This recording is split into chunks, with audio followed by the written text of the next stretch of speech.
नमस्कार. ही एक सत्यकथा मी बऱ्याच वर्षापूर्वी वाचलेली आपणास सांगतो. तर एकदा एका बसमध्ये आपलं नेहमीसारखे बरेच प्रवासी होते आणि बस आपली भरधाव वेगाने पळत होती. तर तेवढ्यात कसं कुणास ठाऊक बसच्या मागच्या खिडकीतून एक भला मोठा काळा कुट्ट विषारी साप खिडकीतून आत आला आणि बसमध्ये आल्यानंतर त्याने एका माणसाच्या पायाला विळखा घातला. आता त्या माणसाला काहीतरी थंड गिळगिळीत लागलं. त्यानं खाली पाहिलं तर काय, साक्षात मृत्यू फणा काढून बघायला त्याच्याकडं. तो एकदम आरडाओरडा घाबरून थरथर थरथर कापायला. कंडक्टरनं बेल मारून गाडी थांबवली. सगळ्यांनी पाहिलं त्या माणसाच्या पायाला एका विषारी सापाने विळखा घातलेला आहे. सगळेच घाबरून थरथर कापू लागले. आता साक्षात मृत्यूसमोर. आणि तो माणूस सर्वांना म्हणाला, मला वाचवा हो, मला वाचवा हो.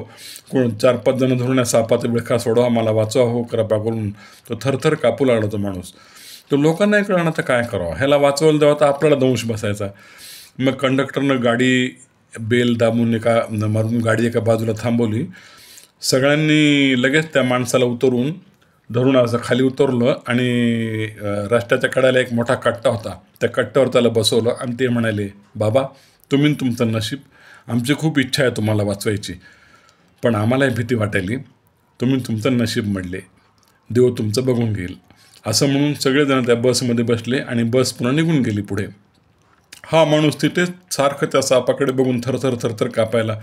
आणि तिकडे काय झालं, बस पुढे गेली आणि पुढे एक मोठा पूल होता.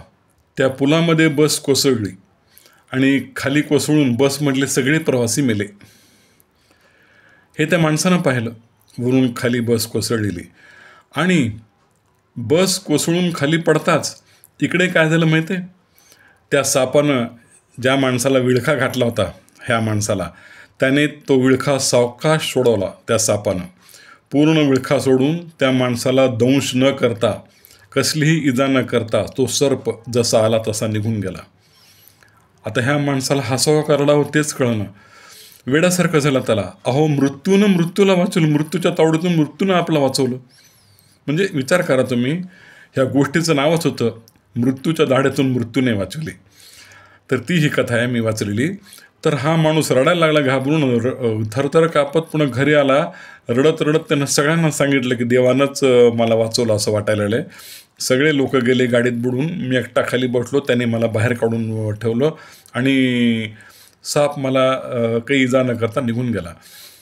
आणि नंतर सर्वांना असं कळालं की तो जो माणूस आहे तो महादेवाचा भक्त होता.